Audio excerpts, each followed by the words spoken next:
Sahabat peradaban kasih ekologis yang terkasih, selamat berjumpa dalam renungan harian bersama saya Romo Alois Budi Purnomo PR melalui channel ini.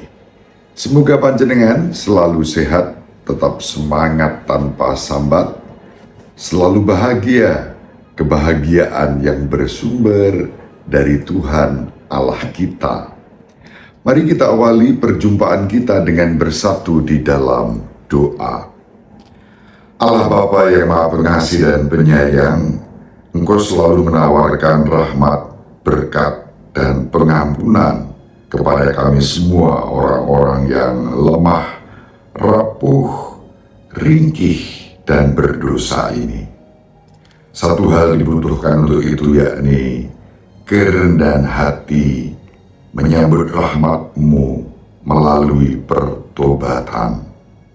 Anugerahkanlah kepada kami semangat tobat yang sejati, sehingga panggilan menuju pertobatan itu juga akan menjadi panggilan menuju keselamatan, hingga kami boleh mengatasi kesombongan dan kemunafikan yang setiap saat bisa menjadi penghalang untuk mengalami rahmat-Mu itu. Semoga kami senantiasa dalam kerendahan hati dan syukur mempersembahkan hidup kami kepadamu dan membiarkan kerahiman-Mu menyucikan hidup kami sepanjang segala masa. Amin.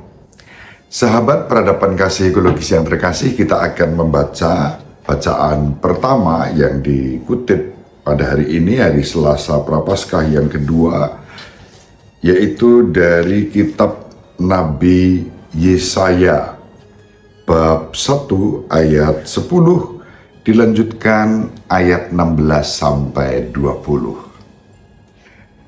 Dengarkanlah firman Tuhan, hai para pemimpin manusia Sodom. Perhatikanlah pengajaran Allah kita, hai rakyat manusia Gomora. Basuhlah, bersihkanlah dirimu, jauhkanlah perbuatan-perbuatanmu yang jahat dari depan mataku. Berhentilah berbuat jahat, belajarlah berbuat baik. Usahakanlah keadilan, kendalikanlah orang kejam, belalah hak anak-anak yatim, perjuangkanlah perkara janda-janda.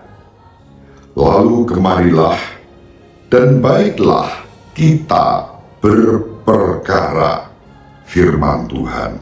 Sekalipun dosamu merah seperti kirmisi, akan menjadi putih seperti salju. Sekalipun berwarna merah seperti kain kesumba, akan menjadi putih seperti bulu domba. Jika kamu menurut dan mau mendengar, maka kamu akan memakan hasil yang baik dari negeri ini. Tetapi jika kamu melawan dan memberontak, maka kamu akan dimakan oleh pedang. Sungguh Tuhan sendirilah yang mengucapkan ini. Demikianlah sabda Tuhan. Syukur kepada Allah. Sahabat peradaban kasih ekologis yang terkasih, sangat menarik yang disampaikan Nabi Yesaya kepada kita. Dan Nabi Yesaya menyampaikan firman Tuhan sendiri. Memang tampak dan terdengar begitu keras sabda yang disampaikan melalui Nabi Yesaya ini. Para pemimpin disebut manusia Sodom, dan rakyat disebut manusia Gomora. Sahabat peradaban kasih ekologis yang terkasih, kita ingat kalau membaca kisah tentang kota Sodom dan Gomora, kota Sodom dan Gomora adalah kota yang ditandai dengan kejahatan, ketidakadilan, dan kehidupan moral yang buruk, terutama moral sosial relasional, arogansi, kesombongan, kemunafikan, hipokrisi terjadi di kota itu. Dan bahkan Allah melihat tak ada yang baik sama sekali kecuali keluarga Lot. Kita bisa membaca di dalam kitab Kejadian tentang hal ini. Sahabat peradaban kasih ekologis yang terkasih, Allah membumi hanguskan kota Sodom dan Gomora karena perilaku-perilaku yang buruk, perilaku-perilaku yang tidak adil, karena arogansi dan hipokrisi. Satu kegilaan karena haus akan kekuasaan juga bisa menjadi sebentuk hipokrisi, kesombongan, dan kemunafikan. Dan itu bisa menimpa siapa saja. Kerap kali kalau orang dikuasai ambisi-ambisi pribadi, lalu tak lagi memiliki rasionalitas, malah mencerminkan keburukannya, ibaratnya buruk rupa, cermin dibelah. Itulah yang terjadi kalau kita tidak bisa menahan diri terhadap ambisi-ambisi, terutama terkait dengan kekuasaan.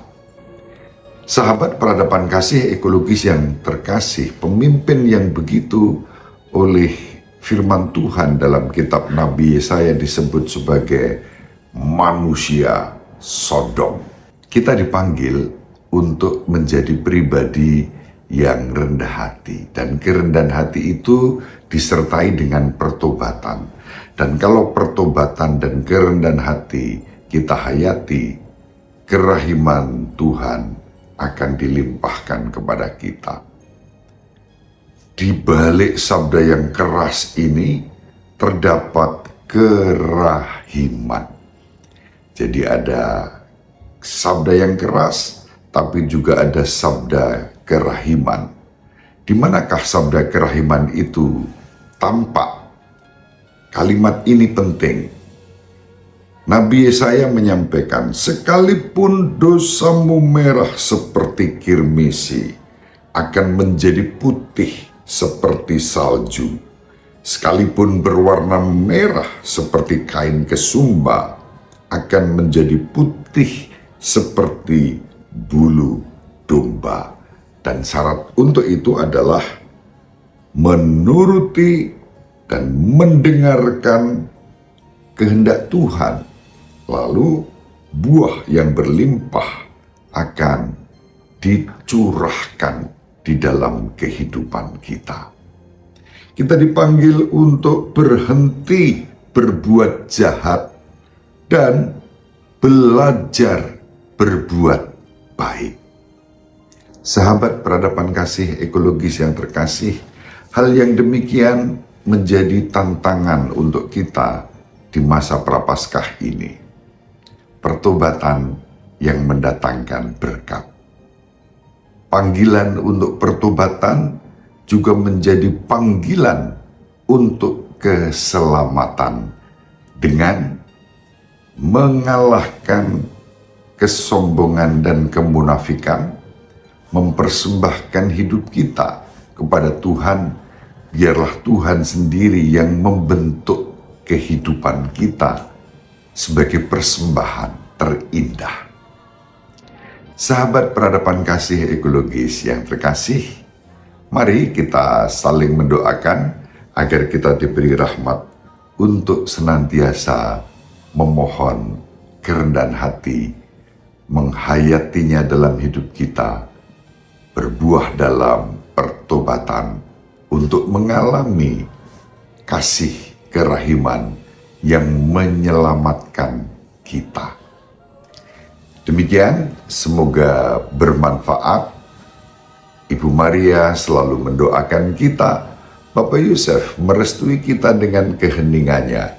Semoga panjenengan semua sahabat peradaban kasih ekologis yang terkasih, bersama seluruh anggota keluarga dimanapun berada, dibimbing, dilindungi, dan diberkati oleh Allah yang Maha Kuasa, Bapa dan Putra dan Roh Kudus. Amin. Terima kasih, salam sehat, tetap semangat tanpa sambat. Selalu bahagia, kebahagiaan yang bersumber dari Tuhan Allah kita. Salve, shalom, salam sejahtera, berkah dalam.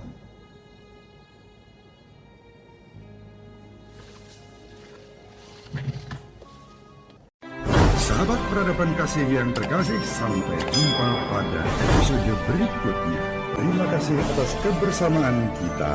Salam peradaban kasih ekologis, berkah dalam.